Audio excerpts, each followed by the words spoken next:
80.000 personas, 6 pisos, 189 metros de longitud. Y fue construido en solo 8 años, sin grúas, sin electricidad, sin computadoras. Pero la pregunta que nadie responde es, ¿cómo? Hoy vas a ver el día a día real de los 100.000 hombres que construyeron la estructura más icónica de Roma. Y vas a descubrir el precio brutal que pagaron por ello. Año 72 después de Cristo. El emperador Vespasiano acababa de aplastar la rebelión judía. Después de 4 años de guerra brutal, las legiones romanas habían destruido Jerusalén. El templo de Salomón reducido a cenizas. Y ahora Vespasiano tenía un problema político que amenazaba su reinado. El pueblo romano estaba furioso. Durante décadas habían visto cómo sus emperadores robaban y despilfarraban la riqueza del imperio. El antiguo emperador Nerón había sido el peor de todos. Había robado tierras públicas en el corazón de Roma para construir su palacio de oro, la Domus Aurea, un complejo de 300 acres con un lago artificial privado, jardines exóticos, estatuas de oro. Todo esto mientras el pueblo vivía en edificios de apartamentos que se derrumbaban regularmente. Vespasiano era diferente. Era un general militar, no un aristócrata decadente, y entendía algo fundamental sobre el poder. El pueblo necesitaba ver resultados tangibles, así que tuvo una idea genial: drenar el lago de Nerón, demoler los jardines privados, devolver la tierra al pueblo. Pero no vacía. Iba a construir el anfiteatro más grande que el mundo jamás había visto. Un monumento al pueblo romano, y tenía el ejército perfecto para hacerlo. 60.000 esclavos judíos traídos de Jerusalén como prisioneros de guerra. Para que entiendas la locura de esta obra, necesitamos hablar de números que te van a hacer cuestionar si esto realmente sucedió. 100.000 metros cúbicos de piedra travertino. Para darte contexto, eso equivale a 40 piscinas olímpicas, pero no llenas de agua, llenas de roca sólida, piedra extraída de canteras en Tívoli, a 30 kilómetros de Roma, sin camiones modernos, sin carreteras pavimentadas, solo carretas de madera tiradas por bueyes sobre caminos de tierra. Cada bloque individual pesaba entre 2 y 5 toneladas. Piensa en esto: 2 automóviles modernos, más pesado que un elefante adulto. Y no estamos hablando de 100 bloques, estamos hablando de más de 19.000 bloques solo para la estructura principal. 19.000 piezas de piedra que pesaban colectivamente más de 60.000 toneladas. La estructura final mediría 48 metros de altura. Para que lo visualices, hoy sería un edificio de 15 pisos, en una época donde la mayoría de las construcciones tenían 1 o 2 pisos. El Coliseo era un rascacielos, y todo esto tenía que estar listo en 8 años. Ningún estadio moderno con tecnología actual consigue eso. El MetLife Stadium en Nueva Jersey tardó 4 años, y es más pequeño. El Estadio Olímpico de Pekín tardó 5 años, también más pequeño. El Coliseo no solo era más grande, se construyó más rápido, con tecnología de la Edad de Hierro. Entonces, ¿cómo diablos lo lograron? La respuesta te va a sorprender. Todo comienza aquí, en las canteras de Tívoli, 30 kilómetros al noreste de Roma.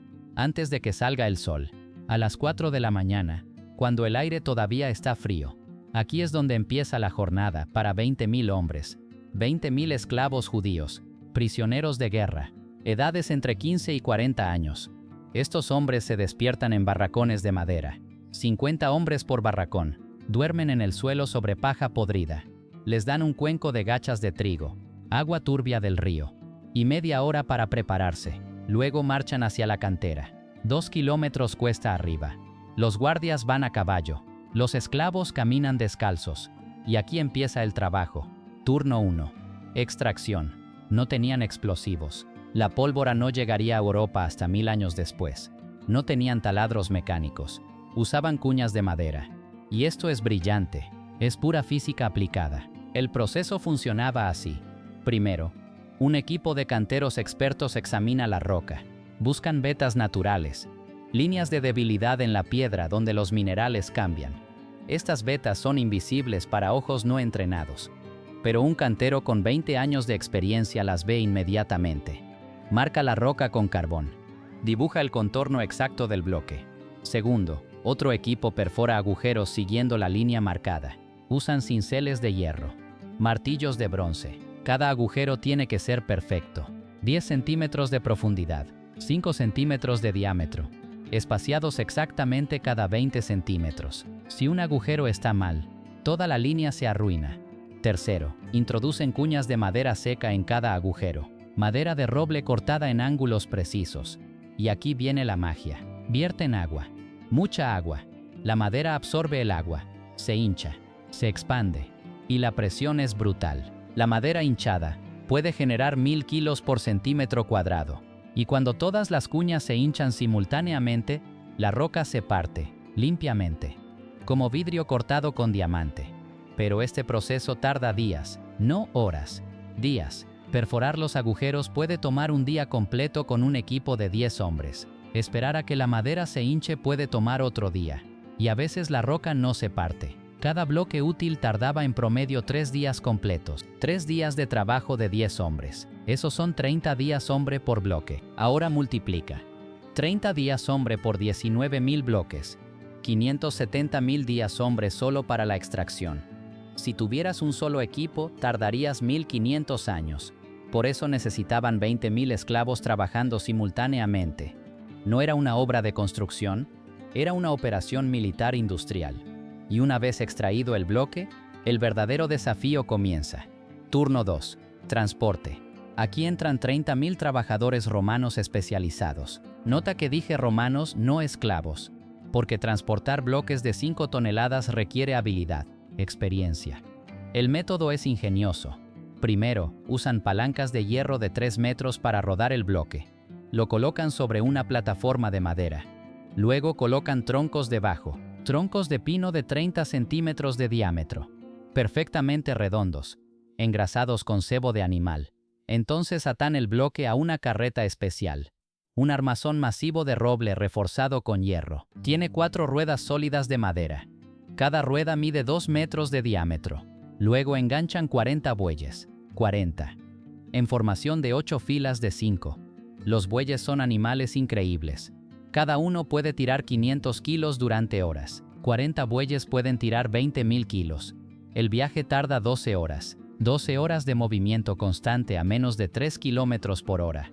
Los conductores caminan al lado. Los guían con gritos y varas. Cada 2 kilómetros hay estaciones donde los bueyes beben agua. Cada 5 kilómetros revisan las ruedas. Y esto sucede cientos de veces al día. Múltiples caravanas por diferentes rutas. Porque no pueden usar el mismo camino. Las carretas destruyen el terreno. Crean surcos profundos. Después de 3 caravanas, el camino es intransitable. Así que construyeron 6 carreteras diferentes. Y 5.000 trabajadores reparando constantemente. Rellenando surcos. Reemplazando secciones destruidas. El costo logístico era astronómico. Solo para mantener las rutas necesitaban 5.000 trabajadores. 5.000 hombres cuyo único trabajo era reparar carreteras. No construían el Coliseo. Solo mantenían la infraestructura. Y finalmente, después de 12 horas, el bloque llega a Roma. Llega al sitio de construcción. Y aquí empieza el turno más brutal. Turno 3. Construcción. 50.000 hombres trabajando en el sitio. 50.000.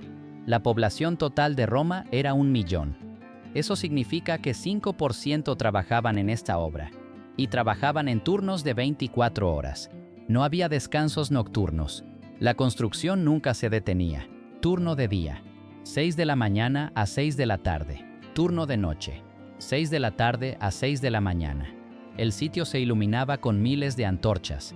El resplandor era visible desde kilómetros. Velocidad de construcción. Un piso cada 2 años. Cada piso tiene 80 arcos. Cada arco requiere 80 bloques. 6.400 bloques por piso. En 730 días. 9 bloques por día. 9 bloques de 5 toneladas levantados y colocados perfectamente cada día durante 2 años sin parar. Pero aquí viene lo interesante. Mover piedras horizontalmente es una cosa. Levantarlas verticalmente 12 metros en el aire es otra completamente diferente. Y aquí es donde los romanos se volvieron genios. La genialidad romana no estaba solo en la fuerza bruta. Era ingeniería de sistemas.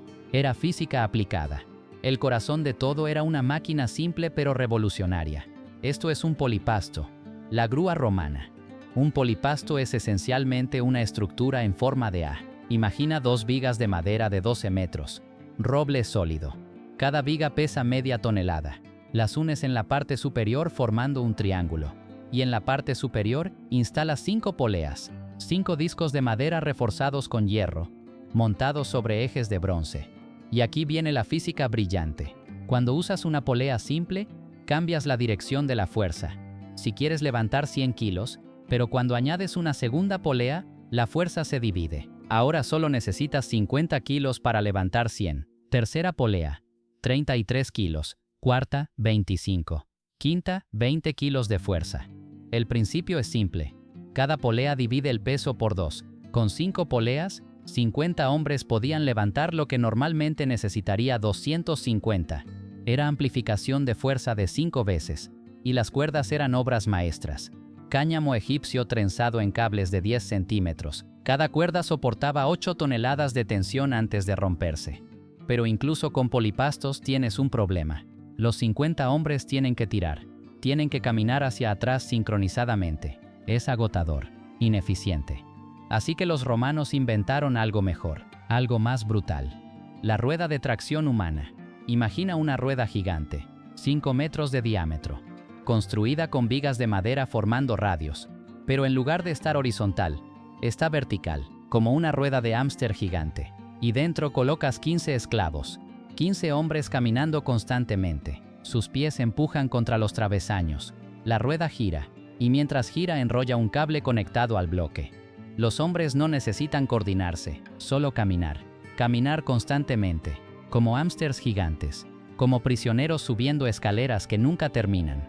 Una rueda levantaba un bloque de 3 toneladas en una hora de 15 hombres caminando sin parar. Si alguien se detenía, los guardias gritaban. Si alguien colapsaba, lo sacaban y metían a otro. Las ruedas nunca paraban. Y ahora viene el cálculo que nadie hace, el cálculo que te hace entender la escala verdadera.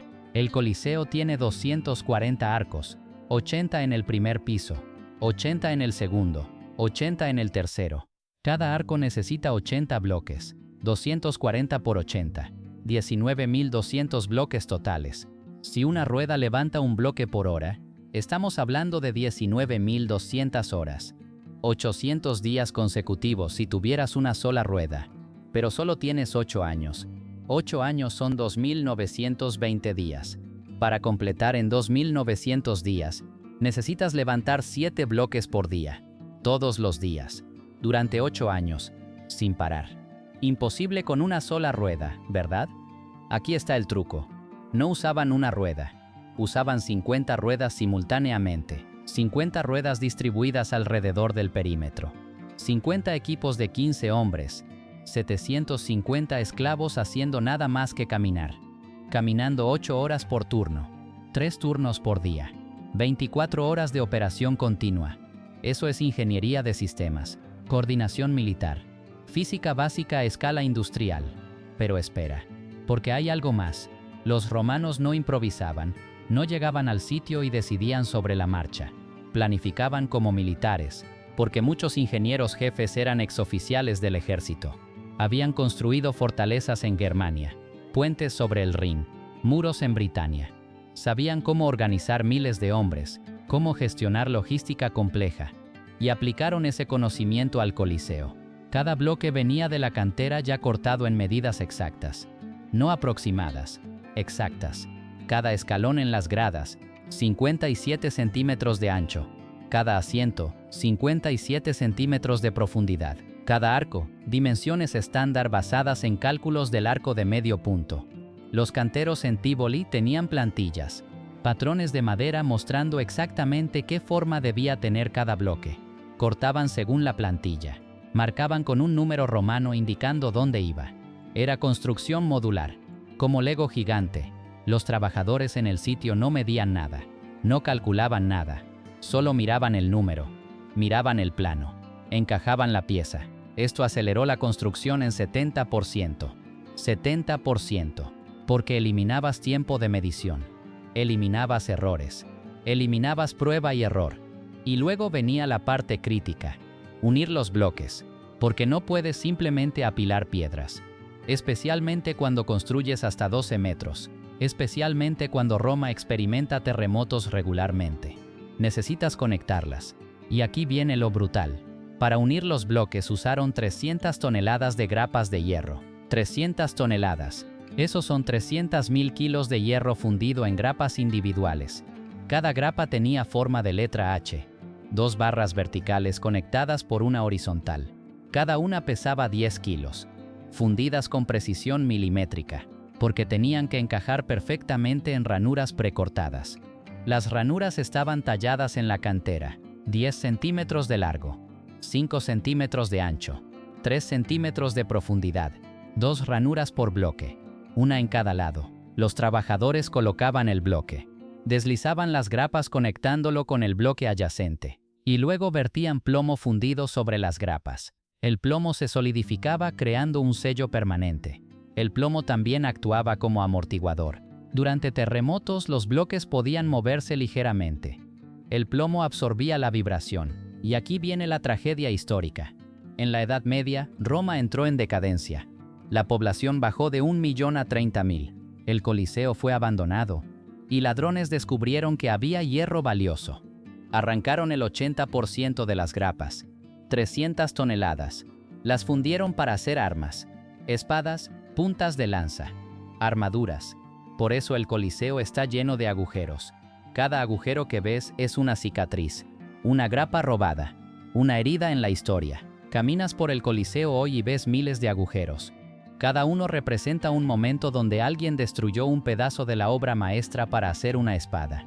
Pero hay algo que nadie te cuenta sobre estos bloques.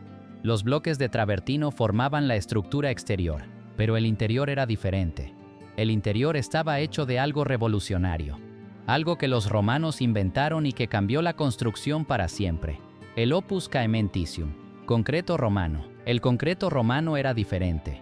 Era una mezcla de ceniza volcánica del Vesubio, cal viva de canteras cerca de Nápoles, y agua, pero no agua dulce, agua de mar, agua salada del puerto de Ostia. ¿Por qué agua de mar? Durante 1900 años nadie lo supo. Era un misterio. Los romanos usaban agua de mar, pero nadie entendía por qué. Ingenieros modernos pensaban que era aleatorio. Pero en 2020, científicos del MEIT publicaron un estudio revelador. Descubrieron el secreto después de analizar muestras bajo microscopios electrónicos. Esto es lo que sucede. El agua salada reacciona químicamente con la ceniza volcánica.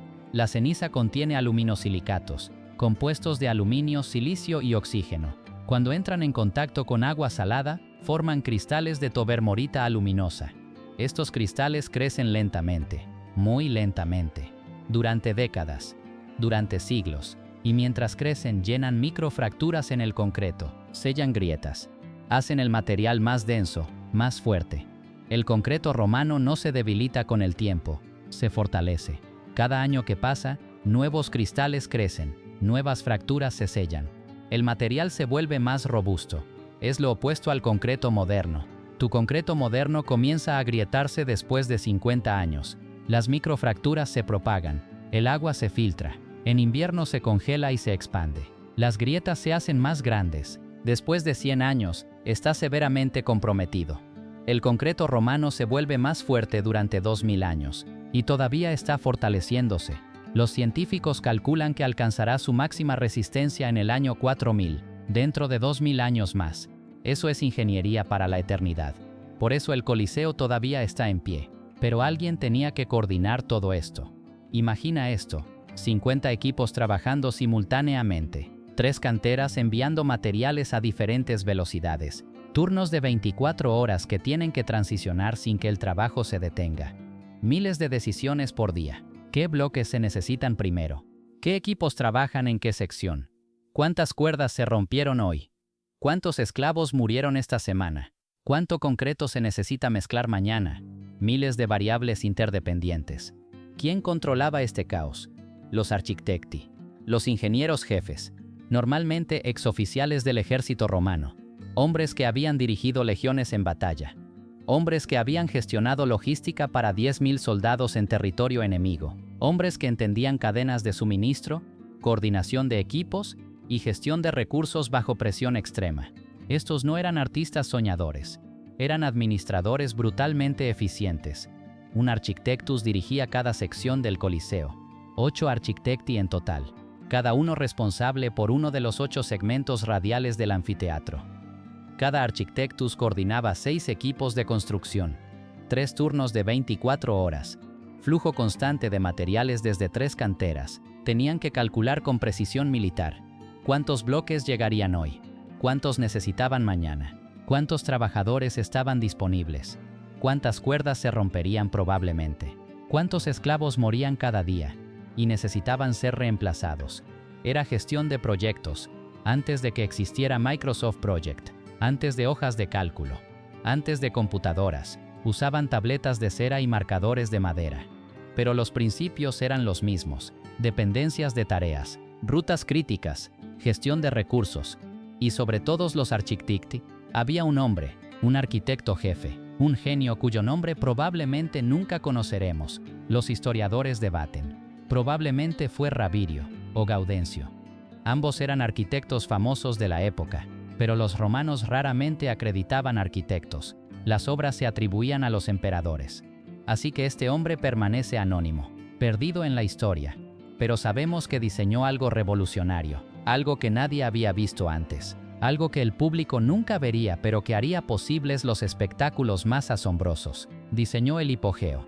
Debajo de la arena, invisible para los espectadores, había un laberinto, el hipogeo, un complejo subterráneo de 80 túneles, 6 metros de profundidad bajo el nivel de la arena, túneles de 3 metros de ancho y 4 metros de alto, iluminados por lámparas de aceite que ardían 24 horas. El aire era denso, húmedo, lleno de humo.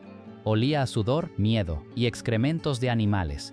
Aquí esperaban los gladiadores en jaulas de hierro. Aquí rugían los leones en jaulas separadas. Aquí se preparaba la utilería para representaciones teatrales, escenarios móviles, árboles artificiales, rocas falsas, todo almacenado esperando ser elevado.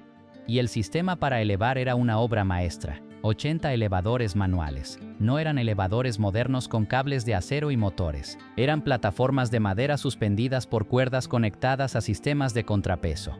El principio era simple pero brillante. La plataforma está en el sótano. Tiene una jaula con un león. Pesa 500 kilos. Del otro lado hay un contrapeso, una caja llena de piedras que pesa 600 kilos. 8 hombres tiran de cuerdas conectadas al contrapeso. El contrapeso baja, la plataforma sube. Toma 30 segundos elevar desde el sótano hasta la arena. 30 segundos de 8 hombres tirando sincronizadamente. Y en la arena hay trampillas, puertas de madera encastradas en el piso cubiertas con arena, invisibles. La trampilla se abre, la plataforma emerge. Un león africano de 200 kilos surge de la nada. 80.000 personas gritan. El gladiador gira. Su cerebro tarda medio segundo en procesar. Para entonces el león ya está saltando. Y esto sucedía en 10 puntos diferentes simultáneamente. 10 leones emergiendo al mismo tiempo. El gladiador no sabía de dónde vendría el ataque. No podía prepararse. Teatro de muerte, coreografiado con precisión militar. Y aquí está lo que te va a sorprender. El hipogeo no estaba en el diseño original. Vespasiano murió en el año 79, solo 7 años después de comenzar. Su hijo Tito terminó el proyecto, y cuando Tito inauguró el Coliseo en el año 80, hizo algo diferente. Hizo batallas navales. Tito inundó la arena completa. Llenó el Coliseo con agua. Más de 1 millón de galones desviados del Aqua Claudia, uno de los acueductos principales. El agua tenía 1,5 metros de profundidad. Suficiente para barcos pequeños, barcos de guerra en miniatura con cascos planos especiales, y representaron batallas navales reales, naumaquias, recreaciones de batallas históricas, prisioneros forzados a luchar como marineros, barcos hundiéndose, hombres ahogándose. Pero cuando Domiciano, el hermano menor de Tito, tomó el poder en el año 81, vio una oportunidad. Las batallas navales eran espectaculares, pero logísticamente complicadas. Llenar el Coliseo con agua tomaba días, drenarlo tomaba más días, así que Domiciano tomó una decisión. Sacrificó las batallas navales y construyó el hipogeo. Con el hipogeo, perdieron la capacidad de inundar la arena, pero ganaron algo mejor. Ganaron efectos especiales. Ganaron la capacidad de hacer aparecer gladiadores y bestias como magia, y el público enloquecía, porque ahora cada evento era impredecible. Podían estar viendo una ejecución rutinaria, y de repente 3 osos emergían del suelo. o un elefante, o un cocodrilo. La sorpresa era parte del espectáculo. Pero todo esto tenía un costo que nadie mencionaba, un costo medido no en monedas sino en vidas humanas. Y ahora necesitamos hablar de eso. Vamos a hablar de lo que nadie menciona, el costo real, el precio humano. 60.000 esclavos judíos, prisioneros de guerra capturados después del asedio de Jerusalén, hombres jóvenes arrancados de sus familias, marchados a través del desierto, enviados en barcos desde Judea hasta Italia, vendidos como ganado, edad promedio 25 años. Los más jóvenes, menores de 15, fueron descartados, demasiado débiles. Los mayores de 40 también, demasiado viejos. Solo los más fuertes fueron seleccionados, y la esperanza de vida en el sitio de obra era brutal. 5 años. 5 años promedio desde que llegabas hasta que morías. Algunos morían en semanas, caídas desde los andamios de 12 metros, sin arneses de seguridad, sin redes, solo cuerdas viejas atadas alrededor de la cintura. Una cuerda se rompe. Cas, 12 metros de caída libre. Impactas contra piedra sólida. Huesos rotos. Hemorragia interna. Muerte en minutos. Otros morían aplastados. Bloques de 3 toneladas sostenidos por cuerdas. Una cuerda se desgasta. El bloque cae. Si estás debajo, no hay tiempo para moverte. No hay advertencia. Solo el sonido de la cuerda rompiéndose. Y luego 3.000 kilos cayendo. Encuentran tu cuerpo horas después, aplastado, irreconocible. Otros morían por infecciones. Cortes menores se infectaban. Sin antibióticos, sin antisépticos. Una astilla de madera en la mano podía matarte. La herida se infecta. Enrojecimiento, hinchazón, pus, fiebre. En una semana estás delirando. En 2 semanas estás muerto. Por gangrena, por sepsis, por infecciones que hoy se curan con 3 días de antibióticos. Y no había anestesia. Si te rompías una pierna, te sujetaban al suelo. Te ponían un palo entre los dientes. Y un médico romano intentaba realinear los huesos. Sin morfina, sin anestesia local, solo dolor puro. Muchos morían del shock. Los que sobrevivían quedaban lisiados, incapaces de trabajar, descartados. El historiador romano Dion Casio, escribiendo 50 años después, registró algo brutal. Lo voy a citar textualmente. El suelo del sitio de construcción quedaba manchado de sangre antes de que el Coliseo viera a su primer gladiador. Piensa en eso, piensa en lo que significa. La construcción era tan peligrosa que el suelo estaba permanentemente manchado de sangre humana, antes de que el Coliseo fuera usado para ejecutar criminales. Ya estaba manchado de sangre, la sangre de los constructores. Estimación moderna basada en registros fragmentarios, análisis de tasas de mortalidad en proyectos similares, y evidencia arqueológica, entre 5.000 y 10.000 muertos durante la construcción. Tomemos el promedio. 7.500 muertos, durante 8 años. Esos son 938 muertos por año, 78 por mes, 18 por semana, 2 o 3 por día, durante 8 años consecutivos. Para contexto moderno, el Canal de Panamá, una de las obras más mortales de la historia moderna, mató a 5.600 trabajadores durante 10 años, de 1904 a 1914, con tecnología del siglo XX, con algún nivel de equipamiento médico, con regulaciones de seguridad. 5.600 muertos en 10 años. El Coliseo mató proporcionalmente más, 7.500 en 8 años, casi el doble de la tasa de mortalidad, con tecnología de la Edad de Hierro. Y estos números no incluyen a los trabajadores romanos, no incluyen a los canteros que murieron en las canteras, no incluyen a los conductores que murieron en accidentes de transporte. Solo cuentan a los esclavos en el sitio principal. El número real probablemente es mayor, probablemente 10.000, quizás 12.000. Nunca lo sabremos porque Roma no llevaba registros de muertes de esclavos. Los esclavos no eran personas, eran herramientas, herramientas reemplazables. Y cuando Tito inauguró el Coliseo en el año 80, organizó juegos que duraron 100 días. 100 días consecutivos de espectáculos. Y en esos 100 días, según el historiador Suetonio, mataron 9.000 animales exóticos, leones africanos, tigres de India, osos de Germania, elefantes de África, cocodrilos del Nilo, jirafas, hipopótamos, rinocerontes, animales capturados en todo el imperio, transportados miles de kilómetros, hambrientos y luego soltados para ser cazados, flechados, lanzados, masacrados para entretenimiento. Ejecutaron a miles de prisioneros, criminales, desertores, rebeldes, cristianos, los ataban a postes, los vestían como personajes mitológicos y soltaban animales para que los despedazaran, o los crucificaban, o los quemaban vivos, todo mientras 80,000 personas comían, bebían y aplaudían. Pero en ningún momento Tito mencionó los miles de esclavos que murieron para construir este monumento. Nunca hubo una ceremonia, nunca hubo un reconocimiento, nunca hubo un momento de silencio, porque para Roma, los esclavos no eran personas, eran herramientas. Y ahora viene la ironía más grande de todas. Hoy, 7 millones de personas visitan el Coliseo cada año. 7 millones de turistas de todo el mundo. Toman selfies frente a las arcadas, compran souvenirs en las tiendas, camisetas con imágenes del Coliseo, imanes, llaveros, postales, admiran la grandeza romana, maravillados por la ingeniería, impresionados por la escala. Y eso está bien, el Coliseo es impresionante, merece admiración, pero estas cicatrices cuentan otra historia. Cada agujero en las paredes era una grapa. Cada grapa fue colocada por manos esclavas, manos de hombres cuyos nombres nunca fueron registrados, hombres que trabajaron 12 horas al día, que durmieron en el suelo, que comieron gachas podridas, que vieron a sus compañeros morir y fueron obligados a continuar. Cada bloque de travertino fue extraído por hombres que nunca vieron el resultado final, que nunca caminaron por el interior completo, que murieron antes de que el edificio fuera terminado. En 8 años, con tecnología de la Edad de Hierro, construyeron algo que todavía está en pie 2000 años después. Piensa en eso. Tu casa, construida con tecnología moderna, va a durar 50 años si tienes suerte. 50 años antes de que necesite reparaciones estructurales mayores. Un edificio moderno promedio tiene una vida útil de 100 años.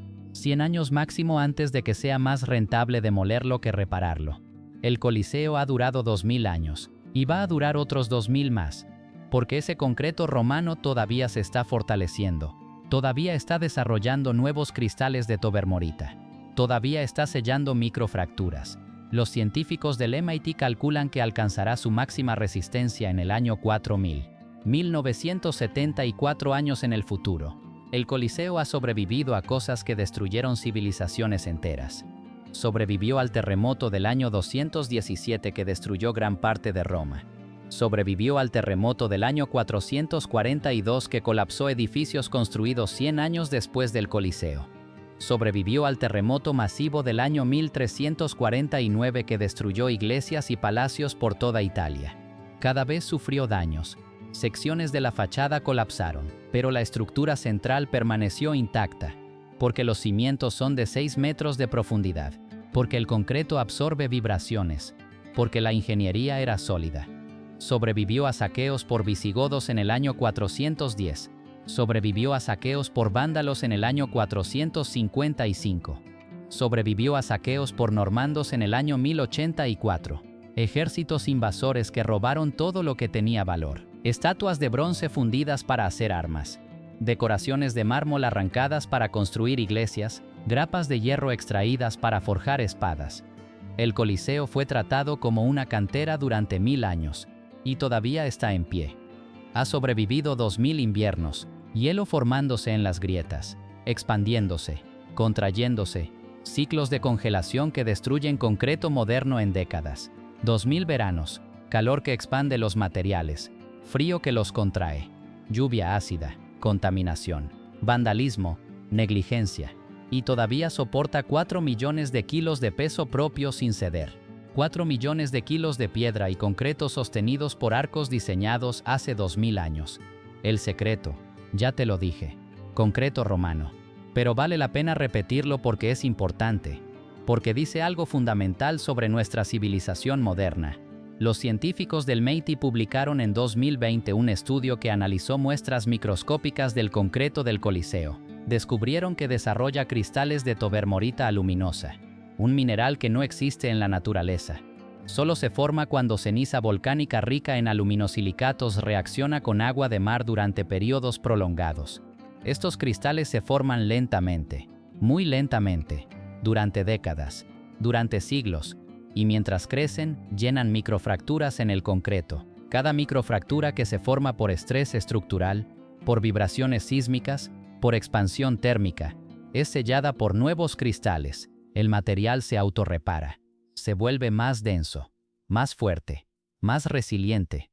Es un material que mejora con la edad. El concreto moderno funciona diferente.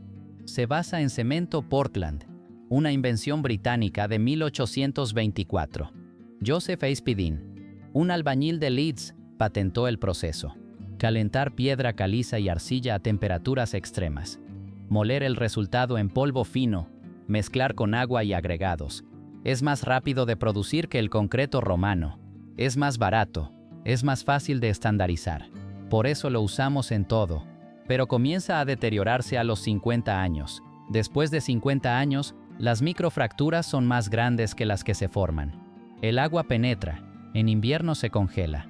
El hielo se expande. Las grietas se hacen más grandes. El acero de refuerzo dentro comienza a oxidarse. El óxido se expande. Crea más grietas. Un ciclo de deterioro que se acelera. Después de 100 años, el concreto moderno está comprometido estructuralmente. Los romanos construyeron para la eternidad. Sabían que sus emperadores morirían. Sabían que sus dinastías caerían. Sabían que el imperio eventualmente colapsaría. Pero construyeron como si sus obras fueran a durar para siempre. Porque en su mente, Roma era eterna. Roma caería. Pero las obras de Roma permanecerían. Y tenían razón. Nosotros construimos para una hipoteca de 30 años. Construimos edificios diseñados para durar exactamente el tiempo que tarda el banco en recuperar su inversión. 30 años. 40 si tienes suerte. Después de eso, es problema de otra persona. Construimos con obsolescencia planificada, sabiendo que en 50 años el edificio será demolido y reemplazado, porque es más rentable demoler que reparar. Y esa diferencia filosófica dice algo profundo sobre nuestras civilizaciones. Roma construía para la posteridad. Nosotros construimos para el balance trimestral. Así que la próxima vez que veas el Coliseo, recuerda esto. No fueron los emperadores quienes construyeron esta maravilla. Vespasiano encargó la obra. Tito la inauguró. Domiciano la expandió. Pero no colocaron ni un solo bloque. No mezclaron ni un kilogramo de concreto. No tiraron ni una cuerda. Fueron 100.000 hombres anónimos. Esclavos judíos cuyos nombres nunca fueron registrados en ningún documento oficial. Artesanos romanos cuyas familias nunca supieron exactamente dónde están enterrados. Ingenieros brillantes cuyo genio fue atribuido completamente a los emperadores que pagaron la obra. Hombres que dominaron la física sin calculadoras, que entendieron palancas, poleas y principios de ventaja mecánica sin ecuaciones escritas, que calculaban cargas estructurales sin computadoras, que diseñaban arcos perfectos sin software de modelado, que movieron montañas sin máquinas, que transportaron 60.000 toneladas de piedra 30 kilómetros usando solo bueyes, cuerdas y músculo humano, que resolvieron problemas de ingeniería que hoy nos tomaría años con computadoras, problemas de logística que requieren software de gestión de proyectos, problemas de coordinación que requieren sistemas de comunicación modernos. Lo hicieron con tabletas de cera y mensajeros a caballo, y que construyeron para la eternidad sabiendo que nunca verían el resultado final, sabiendo que morirían antes de la inauguración, sabiendo que sus nombres serían olvidados, sabiendo que los emperadores reclamarían todo el crédito, y lo hicieron de todas formas, porque no tenían opción, porque eran esclavos, pero también porque eran humanos. Y los humanos tienen una necesidad fundamental de crear, de construir, de dejar algo atrás. Eso es ingeniería ancestral. No es solo piedra y concreto, no es solo poleas y palancas. Es conocimiento transmitido de generación en generación. Es soluciones ingeniosas a problemas imposibles. Es resistencia humana frente a desafíos que parecen insuperables. Es la voluntad de construir algo que durará más que tu propia vida, más que tu civilización, algo permanente en un mundo temporal. Y en el próximo video, vamos a bajar al suelo, al polvo y al sudor. Cómo fue construida la pirámide de Egipto, el día a día de los obreros y los ingenieros, las decisiones, la logística y los métodos reales detrás de la obra más grande de la antigüedad. Porque lo que hicieron allí, todavía hoy da miedo por lo perfecto.